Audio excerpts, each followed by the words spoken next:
Today is a distinguished American sculptor and owner of Pyrology Foundry and Studio, a premier bronze casting facility based right here in Bastrop. And if you've not been there and if you've not driven through the industrial park, you are in for a treat. Clint first came to Bastrop in 1999 to work for and eventually purchase, as we talk through small businesses and dreams, a little foundry that was in Alley A in historic Bastrop. That became Deep in the Heart Art Foundry. Under his leadership, it has grown into one of the largest and most respected fine art manufacturers in the nation and around the world. In his role as a hands-on owner and foundryman, and you can go down to Found Fine Art on Chestnut and see him actually working in clay. Clint has grown the foundry to employ more than 40 full-time team members and provide services to artists and clients from across the globe. During this time, the foundry has produced an enormous number of significant monumental installations. And when I say around the world, I mean around the world, including a herd of life-size dinosaurs by Tom Tischler in Australia, 7 twice life-size running horses by Texas artist Robert Summers for the city of Baku in Azerbaijan, and the largest contiguous sculptural installation in the United States, the Oklahoma Land Run installation for Paul Moore in Tulsa, Oklahoma, among others. A prolific sculptor in his own right, Clint has also been awarded a number of prestigious public and private commissions. His notable works include the Texas Department of Public Safety Fallen Officers Memorial in Austin, and it is a gorgeous piece, the life-size Buffalo Bullock at the Texas State History Museum, and the life-size bull moose for the Columbus, Ohio Zoo and Aquarium. He's currently working on a monument honoring the individuals of the Texas Game Wardens Association who have fallen in the line of duty, which will be displayed in the grounds of the Texas Capitol.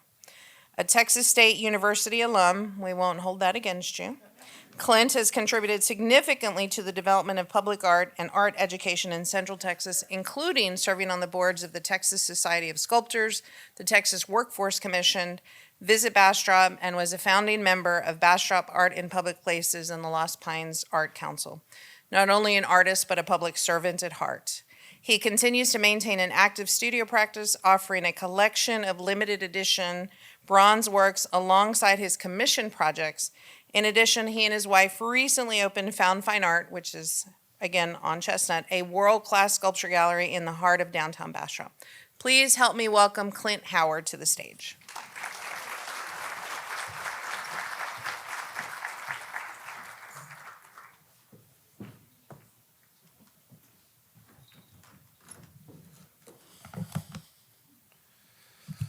Well, thank y'all for having me. What an amazing day so far. Sitting here in the audience and seeing so many people that I've come to know over the years, it was really interesting how much of this summit actually rang true to me in what I've experienced and what I'm going through currently in my business as we continue to adapt and grow. So thank you for having me, and thank you for the introduction, Sylvia. Art. I get to make art every day for the last 25 years. So what an amazing industry I get to work in. Not just art, but art that has cultural and historical significance that's meant to last for, we like to say, thousands of years. We tend to try to build everything to be what we call drunk college football team proof.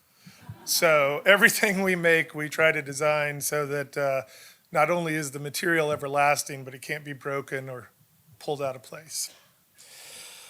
That said, I wanted to give you all a couple just interesting tidbits of information. Did y'all know that the art industry in Texas is a $7.3 billion a year industry and employs 960,000 people who make their careers in the creative industry?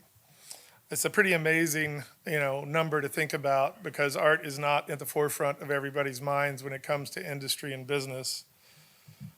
On top of that, 1 in 4 tourists are cultural and art tourists. And those tourists, that 1 in 4, tend to stay longer and spend more money in the communities that they visit. So art is an integral part of city development, and should be at the forefront of, businesses' thoughts on, especially if they're trying to bring people into the community and get them to stay and spend money.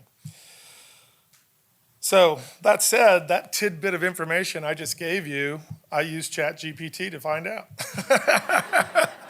Because I use ChatGPT in our business for a multitude of different things. And so that particular bit of information came from the State of the Arts report, and you can find more at the Textural Cultural Trust website at txculturaltrust.org, also verified by ChatGPT. So that said, you'll find out, I think, very quickly that I'm extremely passionate about what I do, and that kind of leads me to try to get into probably too much. I tend to get my hands in a lot of things, and my wife and children sometimes think maybe I'm too ambitious. But currently, as you just heard, I'm CEO and president of Pyrology Foundry and Studio. To give you all a little idea of what the Foundry is, it's like a publishing house. We produce for over 600 artists around the globe, taking their concepts to bronze, stainless steel, aluminum. Almost everything we do is metal, right? But that's what the core of the Foundry is we're a publishing house. I'm also an artist, so I own Howard Designs, which is my personal sculpting studio. And so I also produce art, and I'm one of those clients that the Foundry produces for. And then in the last 2 years, my wife and I have built Found Fine Art, which is a retail gallery right downtown Bastrop. So that said, I've always been somebody that jumps in head first, asking how deep the water is some other time. So I'm always very, very ambitious. And that ambition has led me to where I'm at. I'm a fourth generation Texan, specifically from Hays County, and I'm the first in the family to break that tradition, and I moved all the way to Bastrop. So I got a little bit further away. How did I get to where I'm at? My father owned a construction company that my grandfather started in 1952. So I grew up building houses, leveling houses, moving houses, and we also had cattle. So I was, baling hay, cutting hay, stacking hay, and we'd do some structural welding on the side. And just because my dad liked to get his hands into stuff, we also had bees. So, as a kid, we had, we were slinging honey on the weekends and then selling it in the gas stations. So that over-ambition, I think, might be in my DNA. And it's just how I grew up. So that whole time that I was learning all that stuff, I was always the artist in the family. And I was drawn to comic books and Star Wars and Star Trek and, Disney movies and, basically anything that was comic related or sci-fi related. And so that was what, really inspired me. And, my sketchbooks as a kid were covered with comic book characters. So as I approached college, I decided I wanted to be an artist. And I was blessed with a very supportive family that thought that was a great idea. And were, very encouraging, except for my grandmother. My grandmother did not think that was a good path forward. She thought that I needed to be an engineer and was really against that process. As I got into sculpture, as I started college, I thought I'd be a painter, and didn't really have any concept of sculpture as an industry. And my painting professor told me I had too much energy and that I should change majors, go try sculpture. So when I walked into the sculpture lab my freshman year, I saw table saws, band saws, chop saws, TIG welders, MIG welders, plasma cutters, and it was all equipment that I grew up with and had at the house. So I very quickly felt at home, and the professor felt that he had found somebody who could become TA for his department. And so as a freshman, I got offered the position of TA for the sculpture lab at Texas State.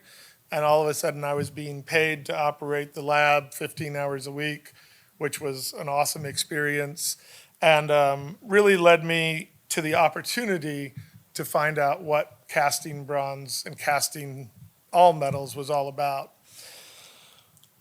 The summer between my freshman and sophomore year, we went to Carbondale, Illinois, and we poured 8,000 pounds of iron in 2 weeks at an international iron conference that's held once a year. That really was the turning point in my life when I knew then I'm going to do this for the rest of my life, but I had no idea what that meant. And so coming back from that, I ran the lab at school, and I got my first commission at 20 to do a 4-foot bronze hand. And I started sculpting that piece on campus, and the dean of the department realized what I was doing and came to me and said, "You can't make this on campus, that's a conflict of interest. And I've already sold the piece, I'm in the process of making it, and I don't know how I'm gonna finish it." And my professor realized my dilemma and introduced me to my first mentor in the industry and original partner, Michael Hall, who has a foundry in Driftwood. And I was able to work with him and build that piece at cost at his facility, but bring technology to him that he didn't have. So we made a deal that I would help him increase his capacity and build out a division of his business, and he would let me cast this piece. That led to an amazing experience with him, and then that eventually led to this little foundry in Bastrop reaching out to him in the early part of 1999 and saying that they were going to close the doors and did he want to buy them.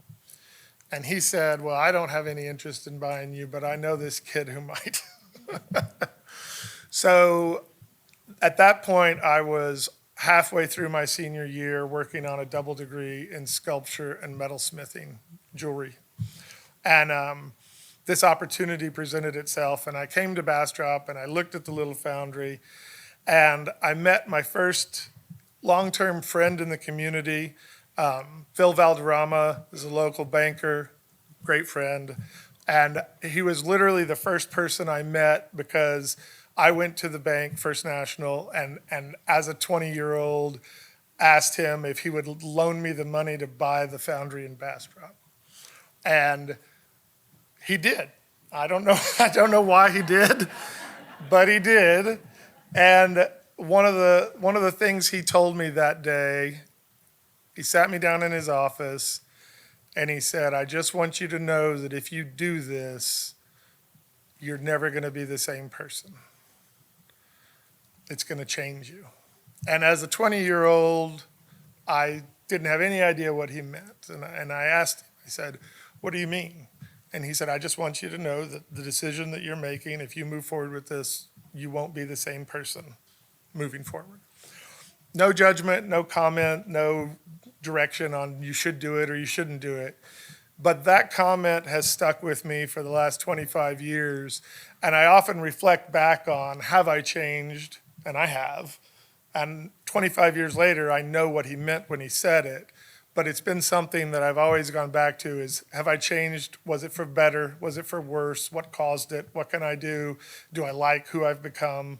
And can I look myself in the mirror every day and feel good about it? So thank you, Phil, for that. I'll never forget it. And I don't know if it meant as much to you, but it did to me. So thank you.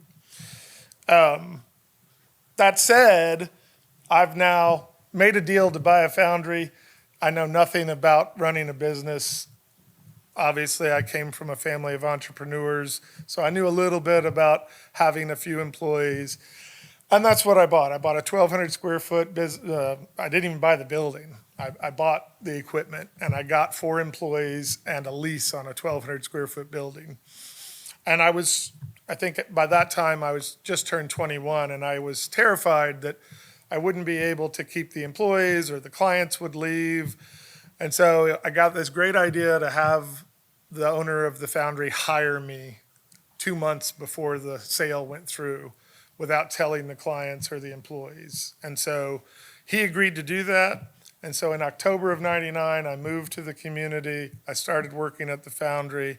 And for 2 months, I just brought my knowledge and my understanding and my craft to that business and gained the trust of the employees and gained the trust of the clients. And we were able to maintain every client and every employee through that transition except one.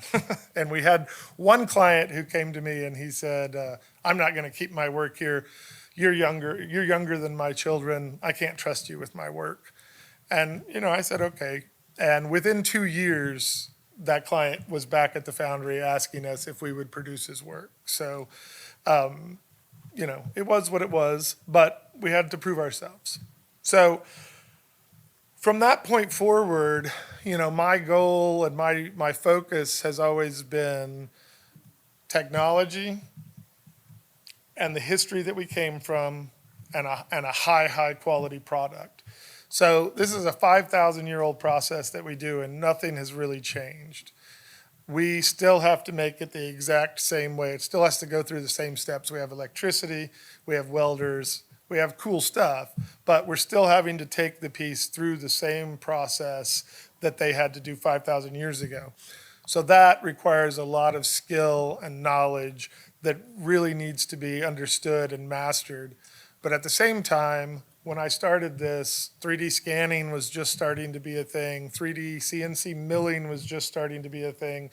3D printers were becoming something that was talked about. And so over the years, I have really focused on including modern, current, cutting-edge technology with this 5,000-year-old process.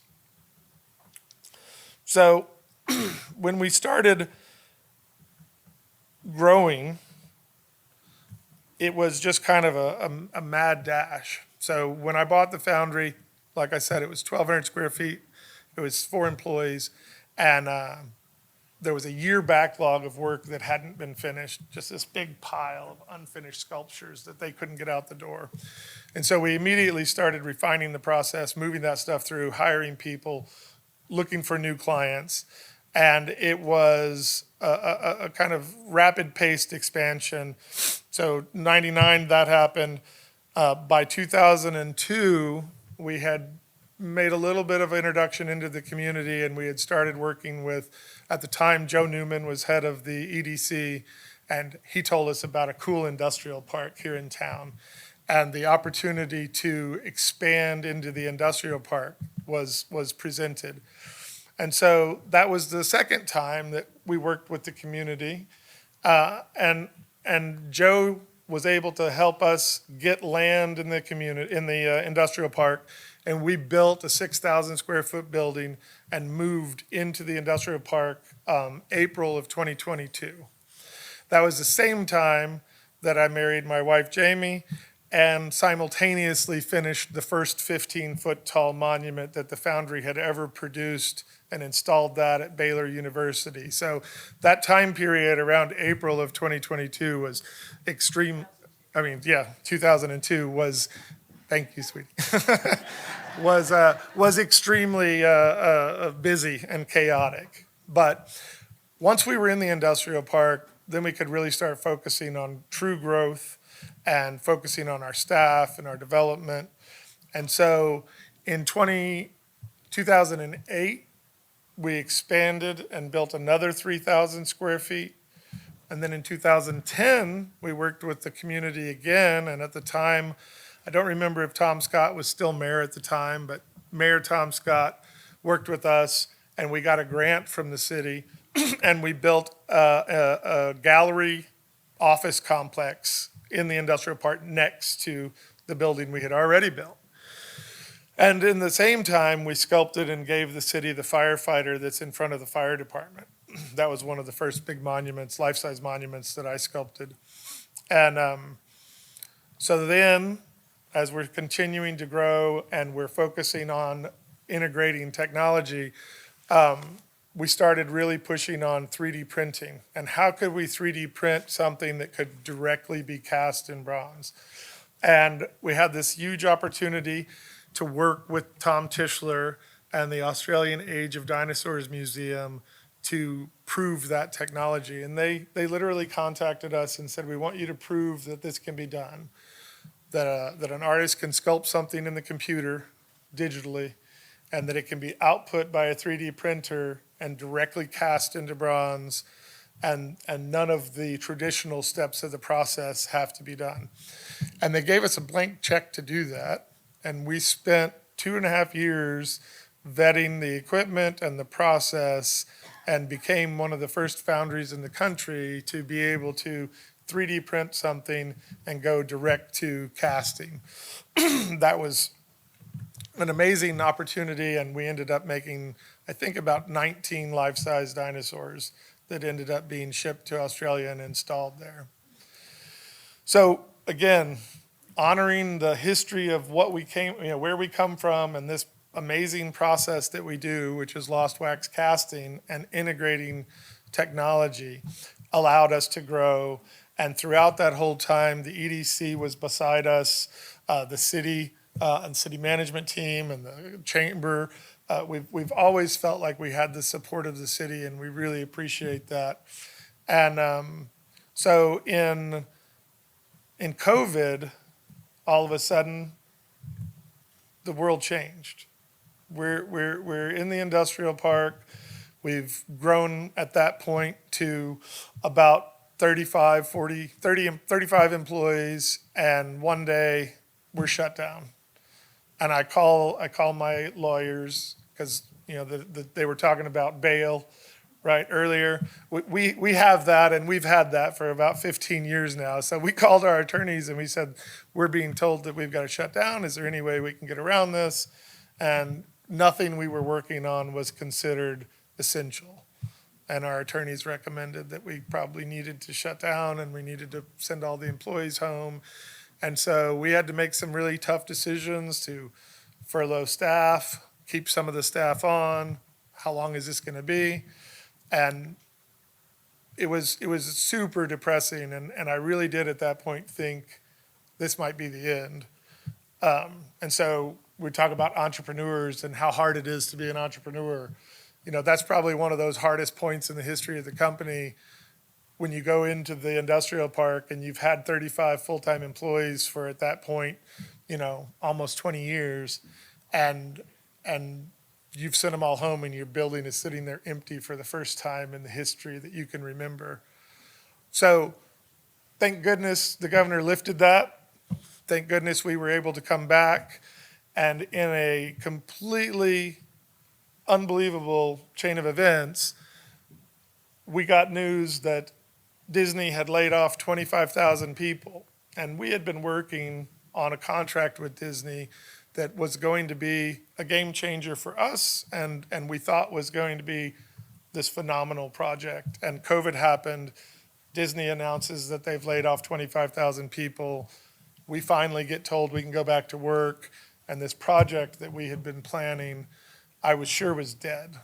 I was absolutely sure was dead. And speaking to being prepared for the unknown, and that was mentioned today by some of the panels, like having some funds for things you're not planning for.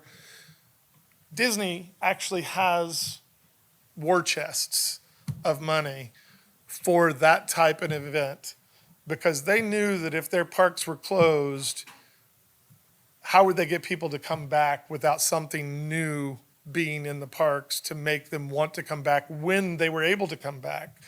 So the same day, basically, that they announced that they laid off 25,000 people, they contacted us and said, that project that we were talking to you about is a go, and we need it in 11 months because we're opening on this day, and all of this work that we need you to do needs to be there so that when we open back up, we can open back up with all of this new work. And so for the first time in the history of the company, we were working directly with Disney, and Disney owned all those cool things now that I told you I was so interested in as a kid. So we were working with Marvel Studios and Lucasfilms and Disney Animation and Pixar, making 50 life-size characters for them to put out for their 50th anniversary. And so that was 2021. And that project led to our most recent expansion. And so with that project on the books and us moving forward and the opportunity to grow again presenting itself, I went back to the city, and the EDC kind of came to me because there was some things that they wanted to see happen, and there was some opportunity for me. So we were able to partner with the city and the EDC and buy the historic building downtown that was a cabinet shop. And that cabinet shop was not an ideal business for downtown.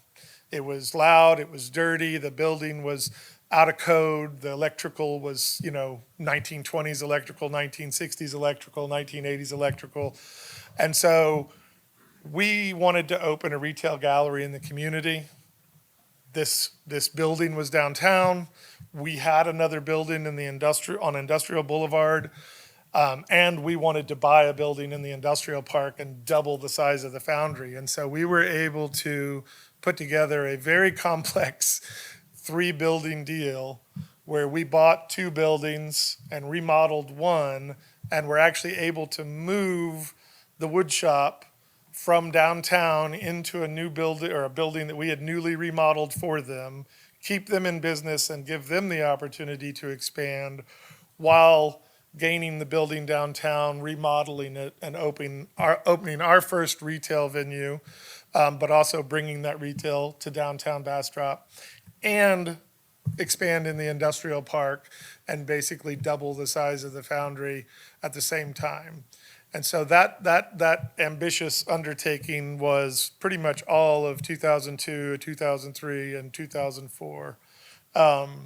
But again, the community was there to work with us, and we had this amazing opportunity to continue to grow and continue to give our employees something to look forward to. And that's one of the things that's always been hard for me as an entrepreneur is if I decide that I'm complacent at where we're at, I stagnate my staff's potential to grow, because there's only so much you can grind out of efficiencies year after year. So your opportunity for your staff is expand, right? And not everybody wants that, but some of them do. And when you're working in the kind of industry we are and you're trying to deal with cutting edge technology like we do, some of those employees really do need a career path that gives them an opportunity to grow. So all of these things drive me as I think about where the future of our company is and what the opportunities are to move forward. And so for us, I don't know what's next, but I know that there are multiple things on the horizon that we're exploring, and we may be expanding again in the near future. But we're at that point in our life now where we're contemplating what's the next best step for us, and are we trying to build a legacy company that's going to be left to our children, or are we trying to build a business that we're going to try to sell in the next 10 years? And those are hard things to navigate. But it's amazing to hear this panel today talk about all of these aspects of business and have been in the middle of it all, and done it in these incremental steps over the last 25 years. And that number is crazy to me because it doesn't seem like 25 years. It seems like it was just yesterday that we started down this path. But we're here. We're continuing to move forward. And, to talk about some of the amazing projects we've done over the years, y'all may or may not have seen some of these pieces, but back in 2002, we did the first enlargement, was an ornithomimid dinosaur that's in Zilker Botanical Gardens in Austin. And it's a life-size dinosaur that was found in that area that's native to downtown Austin. And so that was one of the first pieces we did. We later did a Smilodon, which is a saber-toothed tiger that's at the museum on UT campus. The biggest piece we ever did, or the biggest piece we did to date in 2007, which really opened us up to the mega monuments that we do today, is a piece called Jacob's Dream. And it's a 38-foot tall statue of Jacob's ladder with the angels climbing the ladder. And each angel has a 20-foot wingspan and is 9 feet tall. And it is rated at 150 mile an hour wind load. So it has 1,500 structural welds inside of it. And it's an amazing piece. If you're ever in Abilene, look it up, go see it. It's right in the middle of campus. In 2008, we got the opportunity to make A&M's class ring. And they literally came and sat in our office and took their ring off of their hand and set it on the table and said, we want that 12 feet tall. And we said, we can do that. That same year, we did the Phantom Warrior for Fort Hood, which is their mascot for the 3 Corps. And we made 2 deployable units out of fiberglass that actually travel around the world with them.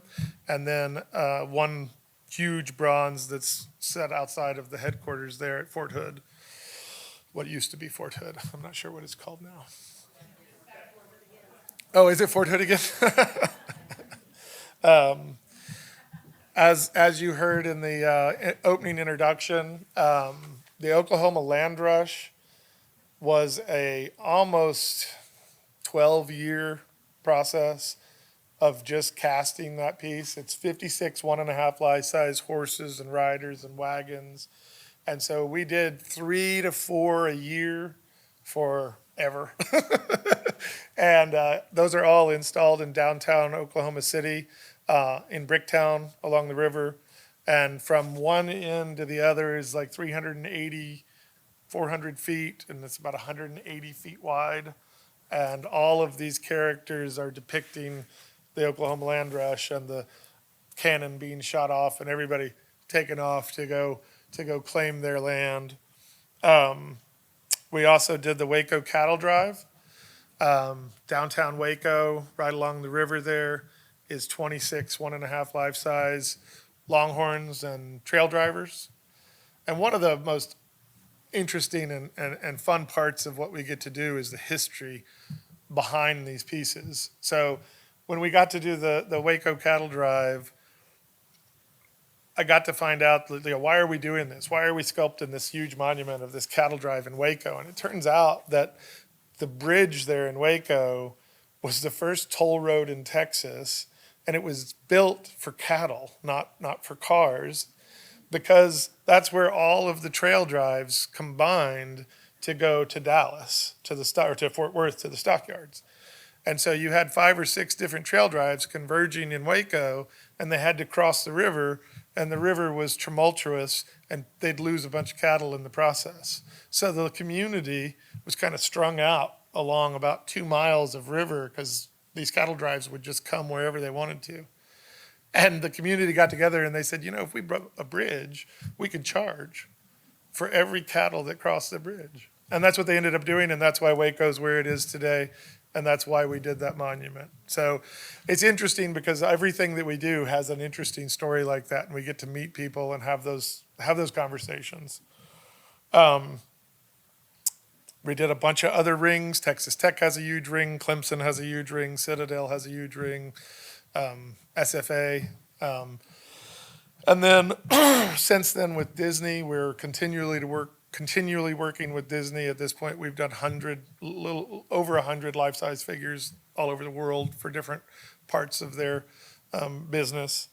And in 2002, we did the mammoths for the Mabern Museum, 2 life-size mammoths and a baby. Again, cool little history fact there. There's more mammoth skeletons found in Waco than anywhere else in the world. The Columbian mammoths are, I think there's something like 30 full life-size skeletons that they're excavating that are all in one place in Waco. So there's a historical reason for these huge. The male is like 22 feet tall. And so that was an amazing process. The DPS memorial, I got to design that completely and spent 7 years of my life working on that design, finishing that piece and installing it. And now I'm getting to work on the design plan and the concept for the Game Wardens Memorial, which will hopefully be installed early next year, but is going on the Capitol grounds. And then, the coolest thing we've done to date as far as like international travel is the Karbach horses in Azerbaijan. And that project wasn't ours originally. Some other foundry started it. They couldn't execute.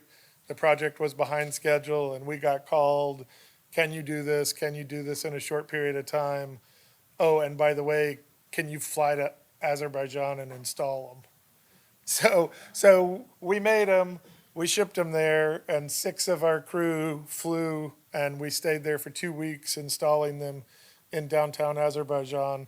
And so we've got 7 twice life-size horses in downtown Baku, which was an amazing experience. So it's amazing where art has taken us and the opportunities it's given us for our employees and for the community. And as I kind of wrap things up here, I just want to say that if you're an entrepreneur looking for a path to grow, like, do your research, join your chamber, talk to the EDC. There's so many opportunities within. We've used SBA loans. We've got EDC incentives. We've gotten grants. We actually applied for and got a Texas Capital Fund, and we're able to buy a building, years and years ago now. But these are all aspects of resources that are available. And if you don't ask, you'll never know. And the worst that can happen is somebody says no. And I'll kind of end back with Phil on this one. In the very beginning, as we were growing, I wanted a line of credit. And I knew that other businesses had a line of credit. And I went to Phil and I said, I need this line of credit. And he looked me in the eyes and he said, we don't do lines of credit. And I was, I think, 23. And I just was stumped. What? We don't do lines of credit. So I was just frustrated and I moved on. And years later, I went back and lo and behold, I got a line of credit. And I remember asking Phil, why did you tell me y'all don't do that? And he said, because you weren't ready. So you might not be ready. Do your research, ask the questions, make the relationships, and trust but verify. I would end with that one. As an entrepreneur, you need to always trust but verify everything that you're told, whether it's from the community, whether it's an employee, don't put yourself in a situation where you don't know that what you're chasing is really attainable or that what somebody's telling you is real. Now, that doesn't mean question everybody and don't believe them, but I do think that it's important as the owner of a company to always trust but verify. So with that, I'd love to answer anybody's questions about anything we've done. Thank you. Does anybody have a microphone?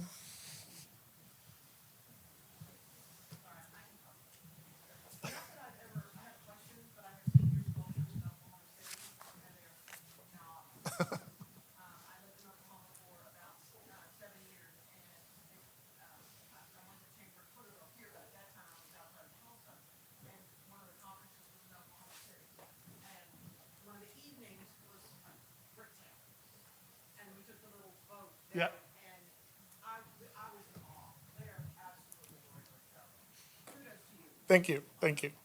That piece was sculpted by Paul Moore, who taught at OU for many, many years and was a mentor to me on just the whole industry, and a phenomenal sculptor. But we probably made that drive to Norman, Oklahoma 6 times a year, every year for 10 years, going to his studio and making molds on the next piece and then going and installing the next piece. And it was an amazing project.